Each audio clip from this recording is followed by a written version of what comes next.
itu mungkin karena memang aku baru pertama kali ya, jadi mungkin dimanfaatin juga. Ya mintanya ini itu, pengen pegang. Membesarkan namanya sendiri, membesarkan pribadi sendiri. Pacar aja, pacar terus, pacar baik. Untuk prinsip saya itu perkuat bisa, perbanyak sabar. Mantap.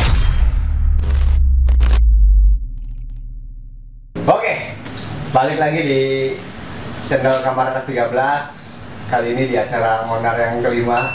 Di segmen ini sudah berbeda dengan yang biasanya, guys. Kali ini saya mau berbincang dengan sahabat lama saya, tapi bukan cowok kali ini, cewek. Kita tampilnya Kak Adelira. Gimana Kak? Kabarnya? Alhamdulillah baik. Alhamdulillah. Kegiatannya apa Kak sekarang? Lagi vakum di rumah terus ya. Di rumah? Cuma di rumah aja diem ya? Rumah aja. Jadi kegiatan cuma di rumah guys. Sambil santai, saya mau ngerokok dulu. Segmen kali ini kita ngobrol-ngobrol sedikit pengalaman tentang Kalira ini yang mungkin kita belum tahu sedikit banyaknya. Kalira sendiri berdomisili di mana Kak? Lahir di Cirebon juga. Sekarang tinggal Cirebon juga. Sama masih di Cirebon. Masih. Untuk kegiatannya tadi? Lagi di rumah aja, lagi vakum di rumah ngurus rumah tangga. Rumah tangga. Jadi buat kalian yang masih ngincer-ngincer udah berumah tangga guys, sorry. Untuk pertama Kak, saya mau menanyakan Kalira sendiri itu mungkin kan sekolah, setelah sekolah itu, lulus sekolah itu kegiatannya apa sih Kak? Dulu ya? Iya. Dulu sih ya sebelum berumah tangga ya dulu kegiatannya kerja. Ya maaf nih kalau misalkan mau ngomong masalah kerjaan kayak ada negatif, kerja malam dulu. Enggak sih, enggak negatif juga sih kalau menurut saya mah namanya kerja mah kerja. Yang dibilang negatif itu kan seperti apa persepsi masing-masing. Iya. Lanjut Kak. Dulu bisa kerja malam awalnya karena memang awalnya main-main ketemu temen-temen, cuman temen itu kerja malam juga. Kaliranya belum kerja itu. Jadi mungkin mereka pikir daripada main-main yang nggak benar gitu kan, lebih baik kerja, ngasih uang gitu kan. Karena memang jujur karena dari ekonomi keluarga aku juga memang nggak begitu stabil lah gitu. Berarti emang daripada main nggak karuan kan, lebih baik main ikut sama yang udah kerja sekalian kerja kan gitu kan.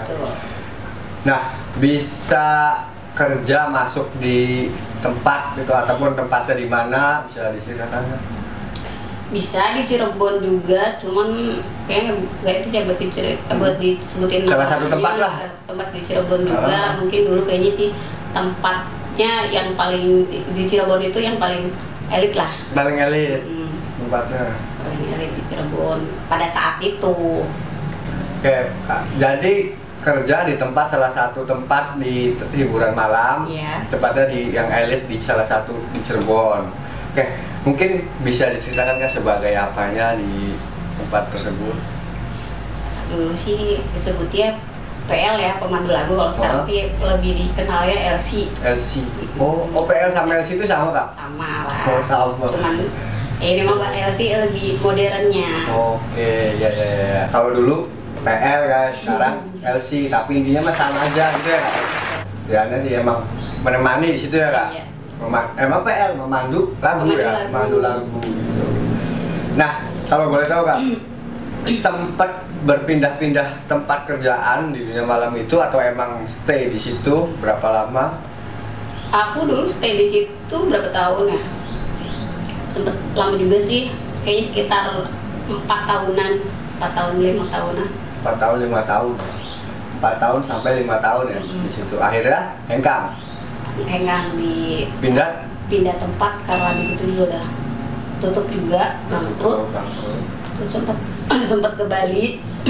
Oh berarti sempat keluar Cirebon. Iya. Bergelut atau berkecimpung di dunia seperti itu lagi. Sama itu lagi. Nah sekarang ini bisa ada perbedaannya nggak di Cirebon sama di Bali kalau untuk dunia per-LC-an atau dunia malam seperti itu? Iya jauh beda banget ya kalau misalkan untuk Cirebon sama Bali, karena memang mungkin kalau Bali kan kota gede juga Bali Cirebon, terus ya dari orang-orangnya, dari komunitasnya, dari komersilnya, dari hal juga mungkin lebih kencang mungkin ya karena image Indonesia rata-rata Bali sih emang, karena dikenalnya itu kan Bali. Mungkin ada pengalaman sedikit yang sangat sangat signifikan dari Cirebon ke Bali yang terlihat ini beda sekali nih kayaknya di sini sama di sini, kayak ininya nih dalam hal seperti ininya gitu. Mungkin bisa diceritakan kan? Jauh beda banget ya. Ini aku mau ceritain masalah pengalaman aku lagi awal pertama kali kerja terjun di dunia malam itu, yang di tempat yang di Cirebon itu. Iya, mungkin karena awal baru tahu tempat seperti itu dan nemenin om-om, nemenin dan sebagainya gitu kan. Awal pertama kerja banget, suruh nemenin pas sendirian, posisinya di nggak ada teman di rumah. Iya, nggak ada. Dan itu mungkin karena memang aku baru pertama kali ya, jadi mungkin dimanfaatin dimanfaatin mungkin disangkanya aku bisa lebih dari seperti itu ya mungkin kan. Nah kalau di Bali ada seperti itu nggak sih Kak sebenarnya? Banyak sih sebenarnya sama. Cuman tergantung kitanya juga sih, kalau misalkan kita gimana ngatasinnya gitu. Kalau mungkin kalau lagi di Bali kan aku kan memang udah karena pengalaman di Cirebon lama, jadi udah bisa mengatasi harus seperti apa ya? Iya harus seperti apa, ngatasi tamu seperti apa gitu, orang yang seperti apa harus begini, jadi mungkin lebih enak aja dibanding lagi dulu awal lagi pertama kerja. Nah berarti kan kalau udah di Cirebon aja udah 4 tahun ya Kak? Nah di Bali itu berapa tahun Kak? Bali 3 tahun, kurang lebih 7 tahun guys di dunia seperti itu. Berarti gini Kak, kita tarik maksudnya berarti sering dan menghadapi karakter-karakter manusia-manusia seperti itu ya, tanda kutip manusia seperti itu bermacam-macam. Apakah ada yang mungkin yang lucunya kayak, yang bikin keselnya kayak, atau bikin happy-nya? Banyak banget. Kita tarik satu dari yang bikin kesel dulu Kak. Ada nggak tidak seperti apa yang bikin kesel? Bikin kesel lagi pas awal banget baru kerja ya, karena di Cirebon berarti ya? Cirebon, karena memang mungkin aku baru pertama kali, jadi masih bisa dimanfaatin kali dipikirnya gitu, karena aku nemenin sendirian dan tamunya itu rese banget. Rese ya, dan dimaksud dengan rese itu sudah rese banget, harus ya mintanya ini itu pengen pegang-pegang, pengen dia tuh, terus akhirnya aku nangis, keluar dari room nangis. Pengalaman pertama itu sampai nangis ya? Iyalah, karena sendiri baru juga. Dan baru ngalamin aja seperti itu gitu. Jadi kaget lah. Ya akhirnya pas udah, karena ditenangin lah, karena memang posisinya kerja itu seperti itu gitu. Cuman gimana kita mengatasinya kitanya gitu aja kan, gimana menolaknya. Terus nggak semua juga tamu seperti itu. Betul. Ada yang emang cuma datang cuman emang mau hiburan, karena emang kurang hiburan. Tapi emang ada juga tamu yang bener-bener nakal, emang niatnya busuk. Nah kalau cerita pengalaman karakter tamu yang baik atau tamu yang emang friendly sama kitanya itu seperti apa sih Kak? Tipe-tipe tamu yang kayak gitu? Baik, yang dikategorikan baik kalau menurut aku sih, ya sering aku juga dapat begitu.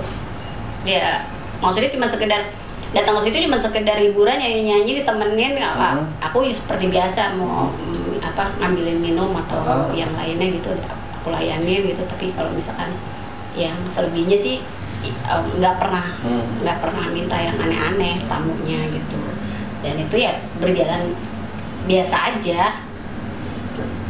Nah kalau yang lucu, ada pengalaman lucu nggak sih Kak? Kalau di Cirebon ini kan dari tadi ini masih cerita yang di area Cirebon. Yang lucu itu ya seperti apa sih Kak? Mungkin ada yang misalkan tidur. Iya, banyak banget. Ada yang kalau misalnya lagi udah lagi seneng-seneng nih, udah lagi happy, udah joget-joget segala macem gitu, udah giliran mau bayar bill, orangnya hilang.